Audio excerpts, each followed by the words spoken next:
Hi friends, AOMEI PE Builder இந்த டூலை பற்றி தான் இன்றைக்கி வீடியோவில் வந்து பார்க்க போகிறோம். ஸோ இந்த டூல் என்னென்னு பார்த்தீங்கன்னா ஒரு லைவ் OS. ஃபஸ்ட்டு இது எப்படி டவுன்லோட் பண்ணணுன்னா ஜஸ்ட்டு ப்ரௌசரில் போய்ட்டு AOMEI PE Builder அப்படின்னு சொல்லி ப்ரௌஸ் பண்ணுங்கள். ப்ரௌஸ் பண்ணிங்கன்னா டேரெக்டாக அந்த டூலோட சைட்டுக்கு போயிடும். ஸோ அங்கேருந்து நம்ம வந்து டவுன்லோட் பண்ணிக்கலாம். ஸோ ஃபஸ்ட்டு வந்து இந்த 2.0ன்னு இருக்குது பார்த்தீங்களா, இதுதான் அந்த டூலுக்கான ஃபஸ்ட்டு சைட்டு. ஸோ இது உள்ள போனீங்கன்னா அந்த ஜாபை பற்றி டிஸ்கிரைப் பண்ணியிருப்பாங்க, அதாவது அந்த டூலை பற்றி டிஸ்கிரைப் பண்ணியிருப்பாங்க. அது கீழே வந்து பார்த்தீங்கன்னா இந்த டூல் வந்து எந்த மாதிரி கம்பேட்டபிலிட்டி சப்போர்ட் அப்படின்றத மென்ஷன் பண்ணியிருப்பாங்க. இந்த டவுன்லோட்ன்ற லிங்க்கை யூஸ் பண்ணி டேரெக்டாக வந்து நம்ம டவுன்லோட் பண்ணிக்கலாம். அண்ட் இதில் வந்து பார்த்தீங்கன்னா கிராஃபிக்கல் யூசர் இன்டர்ஃபேஸ் இருக்கிறனால இது வந்து யூசர் ஃப்ரெண்ட்லி அப்படின்னு சொல்லியிருப்பாங்க. அதுக்கப்புறம் வந்து லோ லெவல் கிராஃபிக்ஸே இதுக்கு போதும், ஒரு விண்டோஸ் 7க்கு எந்த அளவுக்கு கிராஃபிக்ஸ் தேவையோ அந்த அளவுக்கு கிராஃபிக்ஸ் இருந்தால் இதுக்கு போதும் அப்படின்னு சொல்லியிருப்பாங்க. அதுக்கு கீழே வந்து பார்த்திங்கன்னா இதில் வந்து நம்மளுக்கு தேவையான டிரைவர்ஸு, நம்மளுக்கு தேவையான டூல்ஸ் எல்லாத்தையும் அட்டாச் பண்ணி ஒரு ஐஎஸ்ஓவை நம்மளால் மவுண்ட் பண்ணிக்க முடியும். அதாவது ஒரு ஐஎஸ்ஓவை எக்ஸ்போர்ட் பண்ணிக்க முடியும். அதுதான் இந்த டூலோட பெரிய ப்ளஸ்ஸே. ஐரனாக இருந்தாலும் சரி, வேறு எந்த ஒரு லைவ் ஓஎஸாக இருந்தாலும் சரி, அதில் வந்து நம்ம ஃபைல்லாம் சேவ் பண்ணி வைக்க முடியாது. பட் இந்த டூலில் வந்து சேவ் பண்ணி வைக்க முடியும். ஸோ ஜஸ்ட்டு டவுன்லோட் பண்ணிட்டக்கப்புறம் நார்மலாக இன்ஸ்டால் பண்ணுறீங்க. இன்ஸ்டால் பண்ணிட்டக்கப்புறம் எப்படி கான்ஃபிக் பண்ணுறது அப்படின்றத பார்க்கலாம். லெகசி பூட்டு அண்டு uefi ரெண்டுத்துக்குமே இந்த டூல் வந்து சப்போர்ட் ஆகும். கீழே வந்து பார்த்தீங்கன்னா என்ன மாதிரி சினோரியோவில் இந்த டூல் உங்களுக்கு யூஸ் ஆகும் அப்படின்னு மென்ஷன் பண்ணியிருப்பாங்க. ஸோ இதை இப்போ எப்படி கான்ஃபிக் பண்ணுறது அப்படின்றத பார்த்துடலாம்.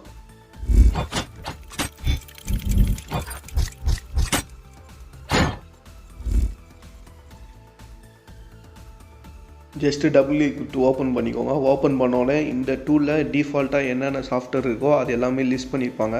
ஸோ ஜஸ்ட்டு நம்ம இன்ஃபர்மேஷனுக்காக அப்படியே நெக்ஸ்ட்டு கொடுத்துக்கோங்க.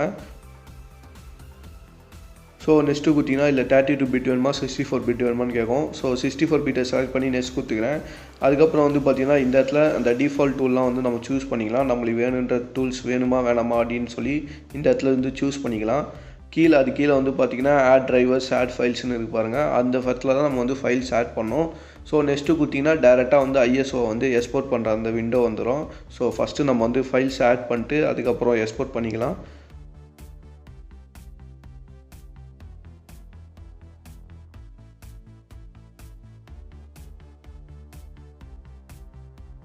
ஸோ ஃபஸ்ட்டு வந்து நம்ம ஒரு நியூ ஃபோல்டர் க்ரியேட் பண்ணிவிட்டு, நான் ஆல்ரெடி வந்து போர்ட்டபிள் ஆப்ஸ்லாம் வந்து டவுன்லோட் பண்ணி வச்சுருந்தேன்.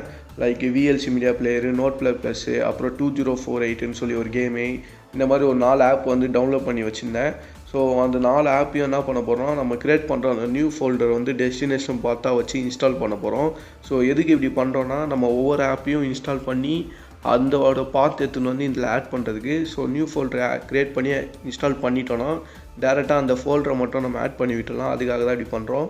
ஸோ WinP1 அப்படின்னு சொல்லி நான் ஃபோல்டர் வந்து க்ரியேட் பண்ணிக்கிறேன். க்ரியேட் பண்ணிட்டு நான் வந்து இப்போது ஏதாவது ஒரு ஆப் வந்து இன்ஸ்டால் பண்ணுவோம். ஸோ இந்த 2048 இந்த ஆப் வந்து இன்ஸ்டால் பண்ணுறேன். ஸோ ஆல்ரெடி போர்ட்டபிள் ஆப்ஸ் எப்படி டவுன்லோட் பண்ணோம், அது எங்கே இன்ஸ்டால் பண்ணோம் அப்படின்னு சொல்லி ஒரு வீடியோ போட்டிருந்தோம். அதுக்கு வந்து பார்த்திங்கன்னா டேரெக்டாக வந்து நம்ம யூஸ் பண்ண முடியாது. அதுக்கு போர்ட்டபிள்னு சொல்லி ஒரு டூல் வேணும். அதுவும் வந்து பார்த்திங்கன்னா டேரெக்டாக பேர் மெட்டலில் மவுண்ட் ஆகாது. ஸோ ஒரு மேலே ஒரு ஓஎஸ் இருந்தால் தான் அது வந்து மவுண்ட் ஆகும். ஸோ இது வந்து அப்படி இல்லை, டேரெக்டாக வந்து இந்த டூலை வந்து நீங்கள் பேர் மெட்டலில் யூஸ் பண்ணிக்கலாம். லைக் எப்படி நம்ம ஐரனு, இந்த உபுண்டோட லைவ் ஓஎஸ்ஸு இதெல்லாம் யூஸ் பண்ணுறோமோ அது மாதிரி.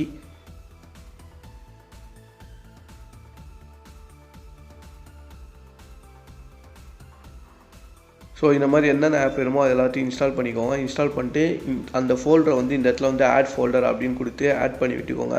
நான் ஆல்ரெடி WinP அப்படின்ற ஃபோல்டரில் வந்து எல்லா ஆப்பும் இன்ஸ்டால் பண்ணியிருந்தேன். ஸோ அந்த ஃபோல்டரை வந்து ஆட் பண்ணிக்கிறேன். ஸோ ஆட் பண்ணிட்டக்கப்புறம் இந்த இடத்துல நெக்ஸ்ட்டு கொடுத்துக்கிட்டிங்கன்னா நம்ம வந்து ஐஎஸ்ஓ வந்து எக்ஸ்போர்ட் பண்ணிக்கலாம்.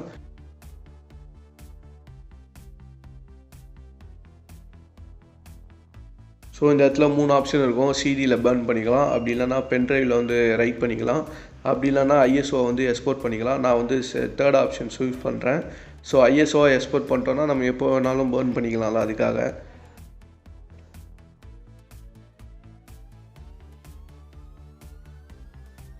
இது வந்து ஒரு 15 to 20 மினிட்ஸ் ஆகும், அதாவது எக்ஸ்போர்ட் ஆகிறதுக்கு. ஸோ ஒன்ஸ் எக்ஸ்போர்ட் ஆகிட்டக்கப்புறம் நம்ம நார்மலாக எப்படி ஒரு ஓஎஸை வந்து மவுண்ட் பண்ணுவோமோ, அதாவது ஒரு ஓஎஸ் எப்படி பூட் பண்ணுவோமோ அது மாதிரி பூட் பண்ணிக்கலாம். ஸோ பூட் பண்ணி நம்ம ரீஸ்டார்ட் பண்ணி எப்படி இருக்குது அப்படின்றத செக் பண்ணலாம். ஸோ இப்போ வந்து பார்த்தீங்கன்னா ஃபினிஷ் ஆயிடுச்சு. கீழே வந்து பார்த்தீங்கன்னா சம் கம்ஃபர்டபிலிட்டி இஷ்யூனால ஒரு சில ஆப் வந்து ப்ராப்பராக ரன் ஆகாது அப்படின்னு சொல்லி மென்ஷன் பண்ணியிருப்பாங்க. ஸோ அந்த இஷ்யூ எப்படி சால்வ் பண்ணுறதுன்னு சொல்லி ஒரு டாக்குமெண்ட் இருக்குது அப்படின்னு சொல்லி அதுக்கான ஹைப்பர் லிங்க்கை வந்து கீழே மென்ஷன் பண்ணியிருப்பாங்க. ஸோ இப்போதைக்கு நம்ம இதை ஃபினிஷ் கொடுத்துட்டு இதை வந்து பூட் பண்ண ஆரம்பிச்சிடலாம். ஸோ இந்த AMP இந்த டூல் தான் வந்து இந்த ISO தான் வந்து இப்போ நம்ம எக்ஸ்போர்ட் பண்ண ISO. ஸோ இப்போ நான் வந்து பவர் ISO சூஸ் பண்ணி பூட் பண்ண போகிறேன். நீங்கள் ரெகுலராக எப்படி பூட் பண்ணீங்களோ அந்த மாதிரி பூட் பண்ணிக்கோங்க.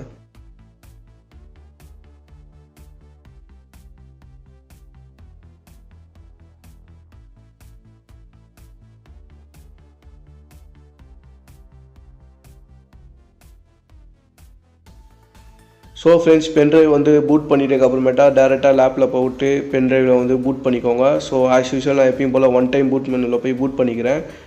ஸோ பார்த்தீங்கன்னா தெரியும், ஒன் டைம் மெனுவில் பூட் பண்ண உடனே விண்டோஸ் 10ஓட லோகோ வந்துச்சு. ஆக்சுவலாக என் லேப் வந்து விண்டோஸ் 11 அண்ட் இதில் வந்து பார்த்திங்கன்னா டிஃபால்ட்டாக நம்மளுக்கு அவங்க சொல்லி இந்த AOMEI பேக்கப்பரு, அதுக்கப்புறம் பார்ட்டிஷன் அசிஸ்டண்ட்டு, அவங்களோட 7 ஜிப்பு, இந்த மாதிரி இந்த பேசிக்கான டூல்ஸ் எல்லாமே கொடுத்துருப்பாங்க, நோட்பேட் முத கொண்டும். அண்ட் இதில் என்ன அட்வான்டேஜ்னால் நம்மளுக்கு தேவையான ஆப்ஸ் வந்து நம்ம இன்ஸ்டால் பண்ணி யூஸ் பண்ணிக்கலாம். அதுதான் பெரிய அட்வான்டேஜ். ரியல் டைமில் நம்மளுக்கு என்ன ஆப்ஸ்லாம் எப்படி இருக்குமோ அதே மாதிரி தான் இந்த லைவ் பூட்லேயும் இருக்கும். ஸோ நம்ம ரெடி பண்ண ஆப்ஸ் எல்லாமே வந்து பார்த்திங்கன்னா யூசர் டூல்ஸ் அப்படின்ற அந்த கேட்டகரிக்குள்ளே வந்து வந்துடும். ஸோ அவ்வளோதான் இந்த வீடியோ பார்த்தீங்கன்னா உங்களோட ஃபீட்பேக்கை மறக்காமல் கமெண்ட் பண்ணுறேங்க. ஸோ ட்ரைவ் எல்லாமே வந்து பார்த்திங்கன்னா ஐரனில் எப்படி எடுத்துக்குமோ ரேமுக்கு ஒரு ட்ரைவு, அப்புறம் நம்மளோட ஆர்டினரியாக உள்ள ஒரு C ட்ரைவ், அது எல்லாமே வந்து ஷோ பண்ணோம். ஸோ எல்லாமே சேம், ஆல்ரெடி நீங்கள் லைவ் பூட்டில் பார்த்த மாதிரி தான் இருக்கும். So stay tune, keep watch. அடுத்த வீடியோவில் பார்ப்போம். See you again.